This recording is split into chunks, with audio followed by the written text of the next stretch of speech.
Okay, here's a classic way you can end Nuage and any ballad in a major key.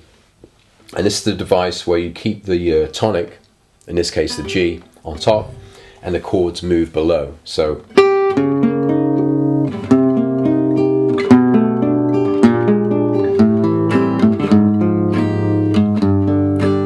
yeah, so it's these chords we're going to learn now.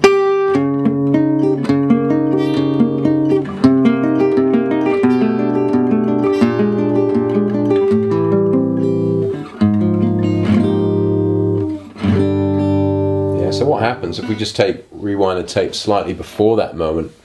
It's worth looking at how you actually fit this in, because you've got to be able to communicate with the band that you want to take the ending out yourself. So we're at the bit of the tune, last bit of the tune. At that moment there, that chord, you've got to look round and communicate to the bass player or the guitar player and say, I'm going to take this one out, you know. So they kind of do a pause, and then you go like that. So if we take it back again, so you go, come to the end of the piece, then it's like, and then they all stop, and then you can do your.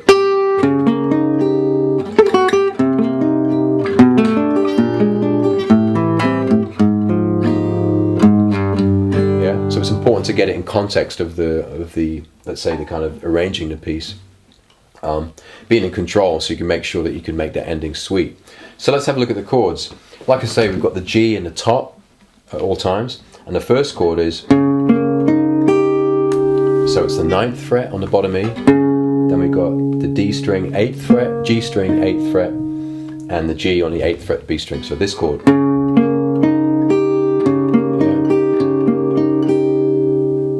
See him play it with 2 fingers there. Next chord, C minor 7. That's all the notes all the way down. So C, B flat, E flat, G, C minor 7. Then this chord, you just lower these 3 notes and leave the pinky on the G. Yeah, the 7th fret there. And again, you lower those 2, keep these 2 here to create B flat 13 with the G on the top. Then A minor 7, just barring here on the 5th fret and going.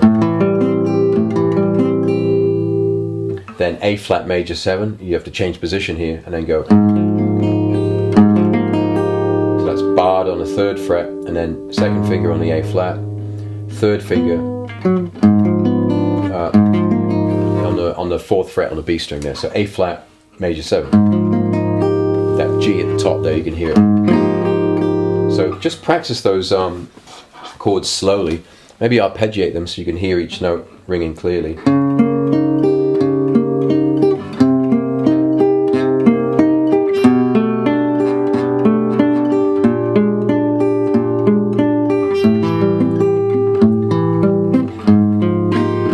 And then you finish with G. So yeah, so take your time. So then when you actually get into that bit and you've mastered the chords, to put a bit of life into it and a little bit of drama at the end, which works well, you might go, then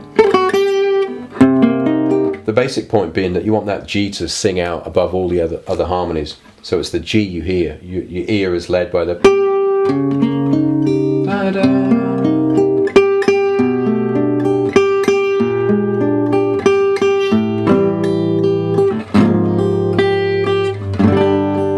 that G's got to ring out at all times. And you might do something like, you could just do it in time,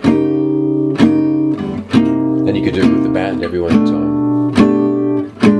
But usually I would do it out of time. So I stop the band and then I go, and I might do a little frill or something with the G.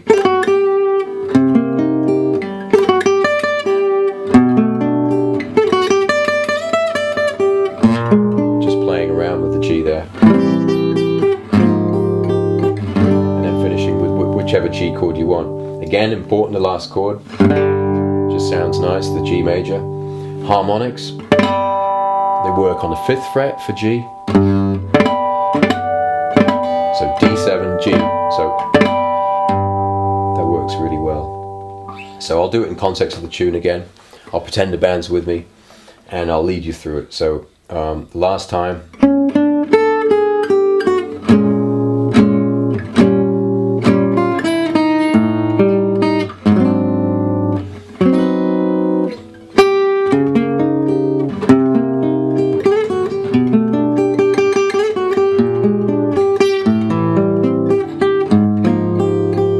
Again, the band come in for the last chord, just like that. There's a preceding chord I used here, which I forgot to tell you about, which comes at the end of the melody, which is really worth knowing. So, yeah, that's what you're playing. And the melody note is, and you're going to go that chord there. So 4th fret.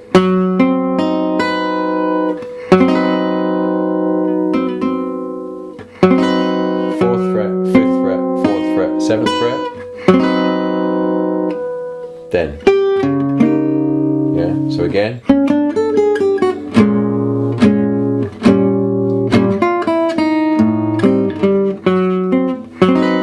and that's where you pause the band, then,